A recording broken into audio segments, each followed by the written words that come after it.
dasar di dalam perjalanan hidup kekristenan kita. Ya. Membangun itu berarti mendirikan, ya, membangun kembali atau merekonstruksi. Mari kita baca di dalam 1 Korintus 3 ayat 10. Sesuai dengan kasih karunia Allah yang dianugerahkan kepadaku, aku sebagai seorang ahli bangunan yang cakap telah meletakkan dasar dan orang lain membangun terus di atasnya. Tetapi tiap-tiap orang harus memperhatikan bagaimana ia harus membangun di atasnya.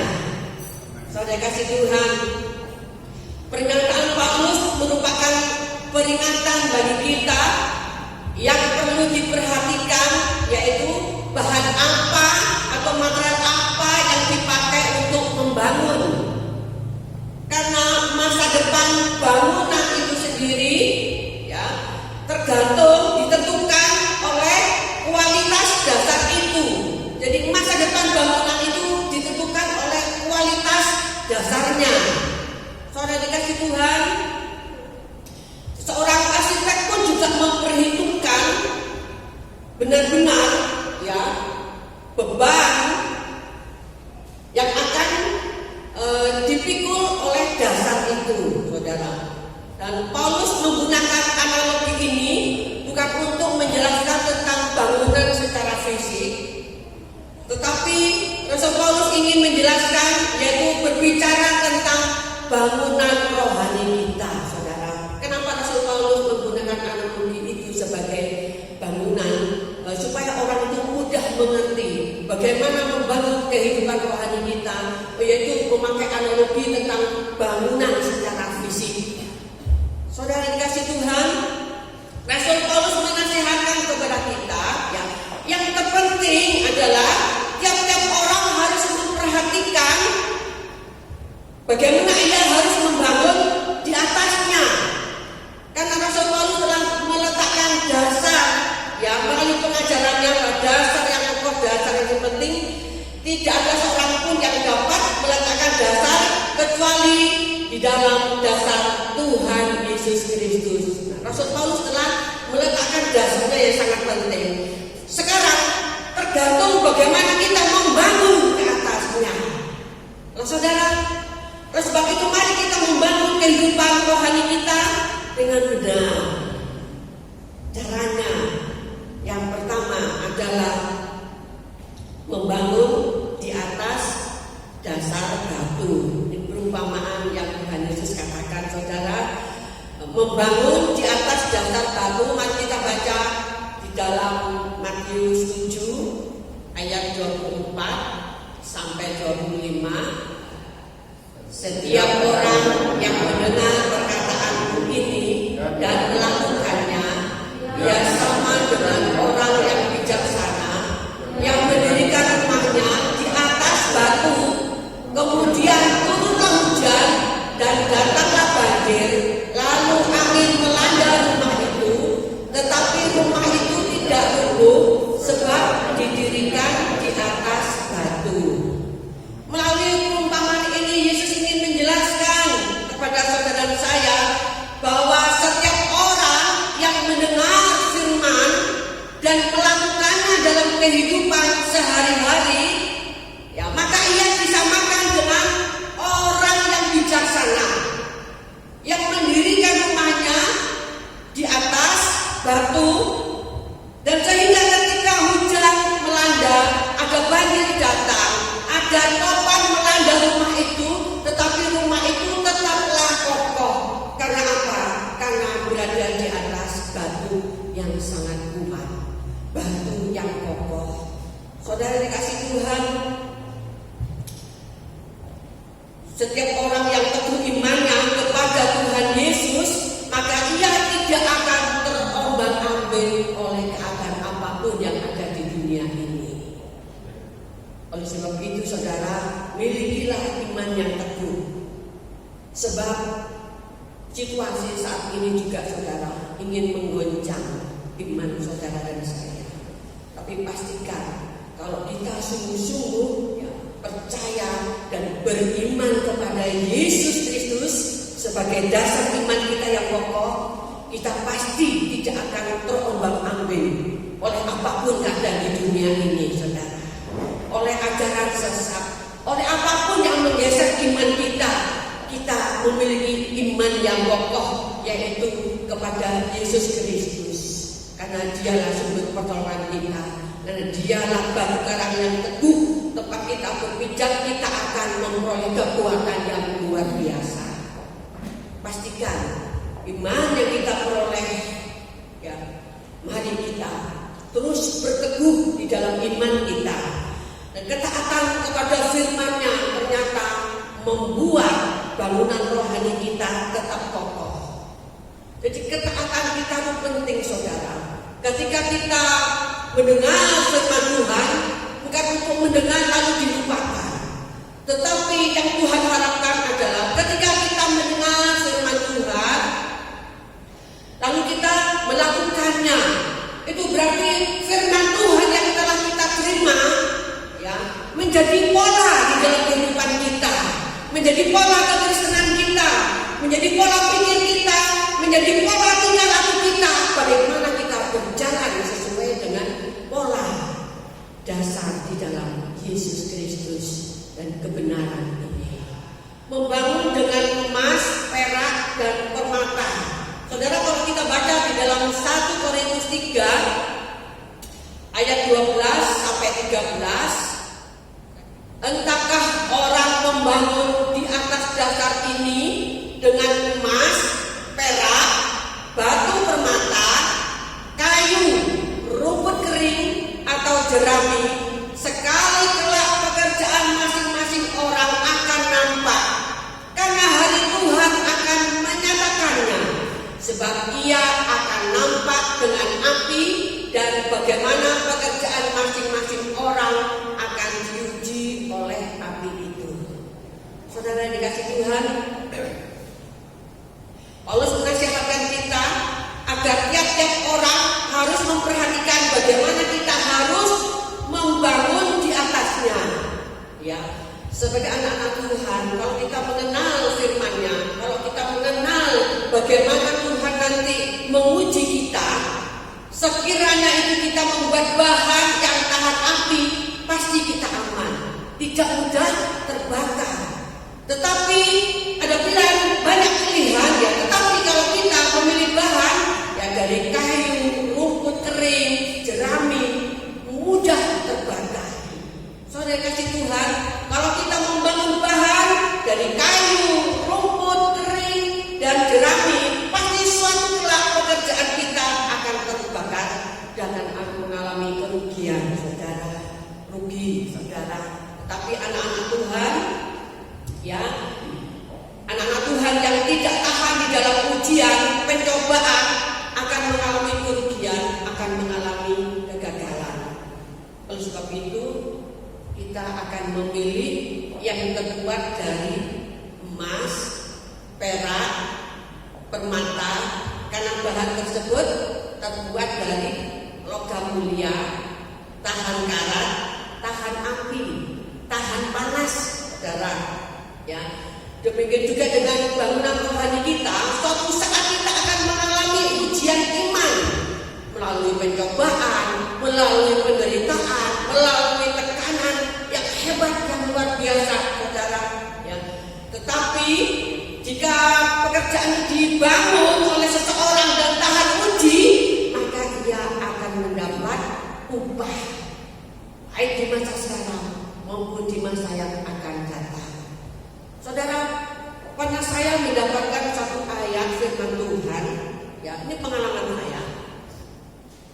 Ini firman Tuhan, waktu saya mengalami sendiri, dan firman Tuhan ini datang kepada saya. 1 Petrus 4 ayat 12. Saudara-saudara yang kekasih, janganlah kamu heran akan nyala api siksaan yang datang kepadamu sebagai ujian, seolah-olah ada sesuatu yang luar biasa terjadi atas kamu. Ketika saya menerima ayat ini, saudara, saya kaget. Akan ada terjadi apa di dalam hidupku, ya? Kok ada ada nyala api siksaan yang akan datang sebagai ujian. Menjelang beberapa waktu kemudian datanglah ujian itu lewat suatu penyakit. Saya divonis oleh dokter penyakit kanker, saudara. Itu ujian yang saya memperoleh untuk menguji imanku. Kan tidak ada semua orang yang bisa teguh menyerahkan hidup ini sepenuhnya ke dalam tangan Tuhan. Karena saya merasa saya sempat bingung, saudara, ketika divonis dokter, mungkin apa ini ya saatnya? Mungkin sampai di sini hidupku. Itu kadang-kadang menjadi perbincangan di dalam hati saya, saudara. Saya terus terang ya, sedikit ada keraguan dan ketakutan. Tetapi puji Tuhan, tiba-tiba iman saya ya melalui pendengaran Tuhan yang saya dapatkan, iman saya muncul. Betapa hidup ini rahasia ada di dalam tangan Tuhan. Saya menguatkan iman kepercayaan sendiri. Sedangkan kita melihat orang-orang yang sakit yang sekarang seolah-olah tidak ada harapan lagi, tetapi ternyata memiliki harapan, dia bisa sembuh. Melihat lagi di satu sisi ada orang yang segar, ada orang yang sehat, duduk-duduk setelah minum kopi, lalu dia meninggal. Betapa rahasia hidup ini ada di tangan Tuhan. Lalu iman saya muncul. Berarti mati hidup seseorang ada di tangan Tuhan. Saya itu mulai hilang ketakutan saya, saudara. Lebih baik saya mempercayakan hidup ini hanya ada di dalam tangan Tuhan. Dan masih ada mukjizat yang Tuhan sediakan buat saya. Mulai itu iman saya semakin kuat. Iman ketika diuji akan timbul seperti emas. Ada juga orang-orang, saudara, ketika dihadapkan dengan sakit yang tidak sembuh, ya, kemudian ada orang yang menawarkan, mau tidak sembuh? Ayo kita ke sana. Ada orang pintar yang bisa menyembuhkan. Lalu jawaban orang ini, ya wis, aku tak belok. Mau kemana saja asalkan aku sembuh. Berarti itu ujian iman kita, saudara, diperhadapkan suatu tantangan, entah itu sakit penyakit, entah itu penderitaan yang luar biasa. Setiap kita pasti akan diperhadapkan dengan ujian iman, saudara. Bila saudara, mari kita memiliki satu bahan yang benar-benar yang tahan dengan panas, tahan dengan karat, tahan dengan situasi apapun yang menimpa hidup kita, saudara. Mari kita membangun jangan sesuatu yang abal-abal, yang KW1, sekarang istilahnya ada KW1, ada KW2, tetapi semuanya akan dibuktikan. Ada satu saat, saudara, dibuktikan bahwa sungguhkah iman kita itu benar-benar kokoh dan kuat dan tahan di dalam api pencobaan sekalipun. Itu menjadi harapan setiap orang percaya, menjadi harapan Tuhan kita. Saudara, mari kita membangun kehidupan rohani kita, saudara, dengan satu bahan yang baik, yang tahan di dalam panas penderitaan apapun. Kemudian yang selanjutnya, saudara, ya, yang ketiga, bagaimana cara kita membangun? Yang ketiga, membangun di atas dasar hikmat, kepandaian, dan kebijaksanaan.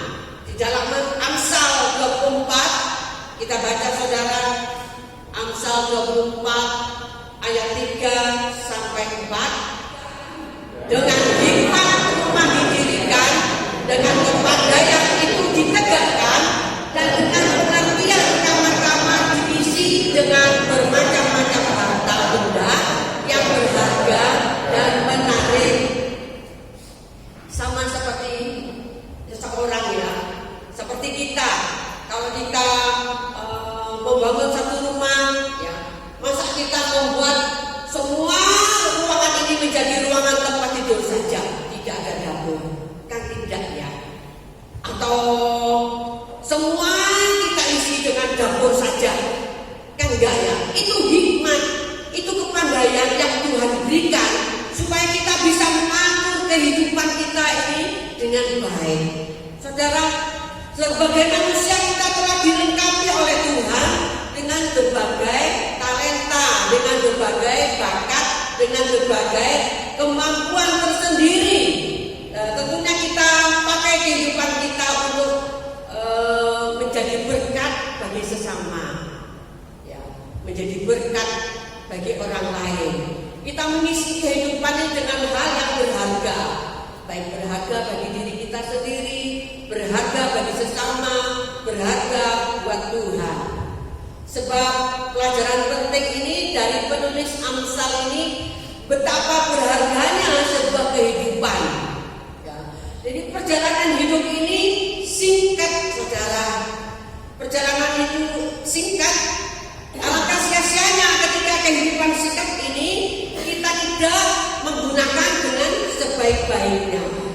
Sehingga Musa juga memohon hikmat yang daripada Tuhan ketika tahu bahwa hidup ini sangat berharga, bagaimana menggunakan hidup ini sebaik-baiknya, yang bermanfaat, yang menjadi berkat.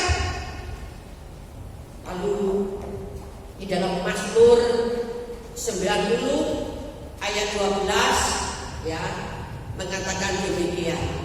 Ajarlah kami menghitung hari-hari kami sedemikian hingga kami beroleh hati yang bijaksana.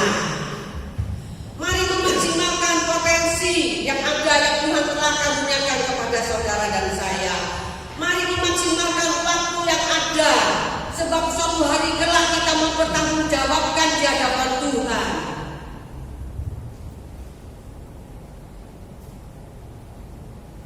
Saya percaya ya, setiap orang pasti Tuhan karuniakan talenta, bakat, kemampuan, ya, kepandaian. Tuhan telah karuniakan kepada saudara. Tinggal saudara bagaimana mengisi kehidupan ini. Tinggal saudara bagaimana ketika kita hidup ini di dalam, selagi kita masih hidup di dunia ini, bagaimana kita menggunakan talenta kita, bakat kita, potensi yang Tuhan telah berikan kepada kita. Apakah kita pendam saja, ataukah kita acuh-acuh di dalam hidup ini? Biarlah kita buat hidup ini bermakna, saudara ya. Saya senang anak-anak yang mulai rindu untuk melayani Tuhan, karena melihat potensi yang ada. Ya, banyak anak-anak yang memiliki potensi, apalagi hanya melayani Tuhan, baik melayani apa saja, musik, WR, singer. Saya percaya itu Tuhan sudah berikan potensi talenta di dalam hidup saudara. Kalau ada anak yang melayani Tuhan, itu luar biasa saudara. Memberikan hidup ini berarti, bermanfaat, bermakna. Jangan sia-siakan hidup ini untuk hal-hal yang tidak bermakna. Yang terakhir, bagaimana kita membangun, yaitu yang keempat adalah membangun dengan bekerja sama dengan Allah. Kita baca di dalam Mazmur 127 ayat yang pertama, firman Tuhan mengatakan demikian. Kita baca sama-sama lagi ya, supaya tidak ngantuk. Mazmur 127 ayat yang pertama, 2, 3. Nyanyian Ziarah Salomo. Jika bukan Tuhan yang membangun rumah, sia-sialah usaha orang yang membangunnya. Jika bukan Tuhan yang mengawal kota, sia-sialah pengawal berjaga-jaga. Saudara, ketika kita sedang membangun kehidupan kita, kita harus memastikan ya bahwa kita membangun sesuai dengan pola Allah dan oleh Roh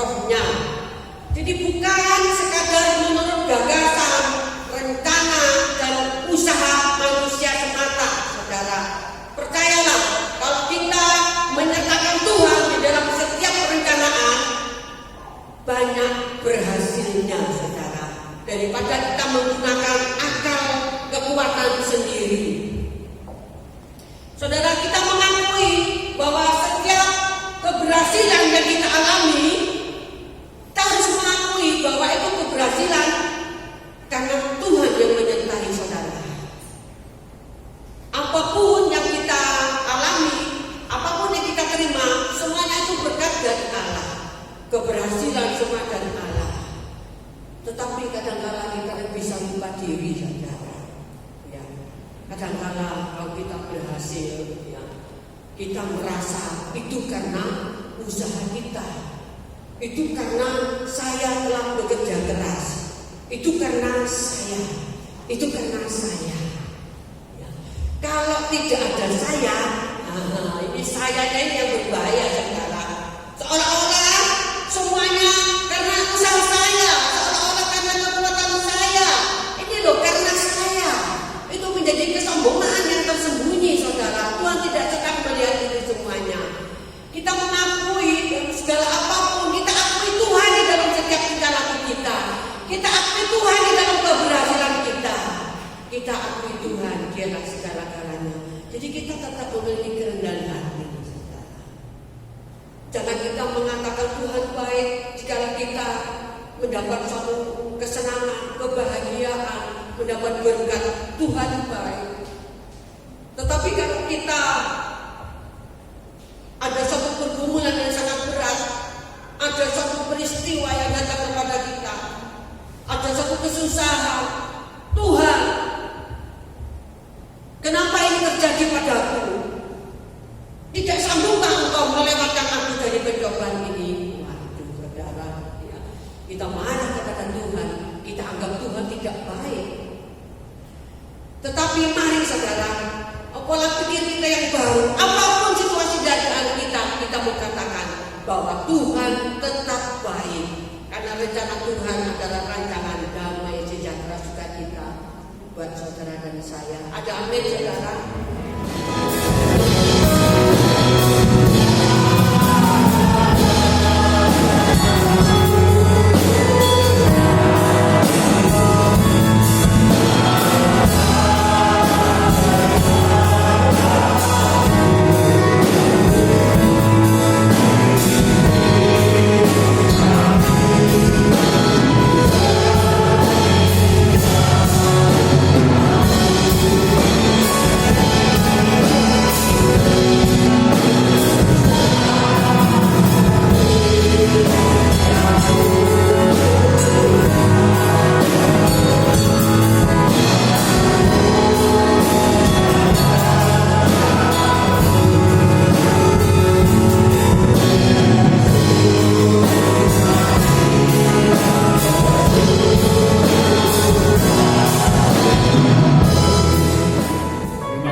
Dengan damai sejahtera Allah yang berlimpah-limpah dan kekuatan Allah yang berlimpah-limpah akan tetap menopang kehidupan saudara dan saya.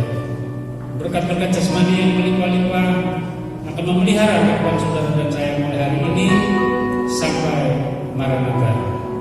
Terima kasih Bapak, semua ini kami boleh dalam persekutuan dengan Allah Bapa, Putranya yang Tunggal, Yesus Kristus Tuhan kita, dan Roh Kudus menjamin saudara dan saya akan menikmati setiap janji-janji Allah. Di dalam nama Tuhan Yesus Kristus yang percaya boleh katakan,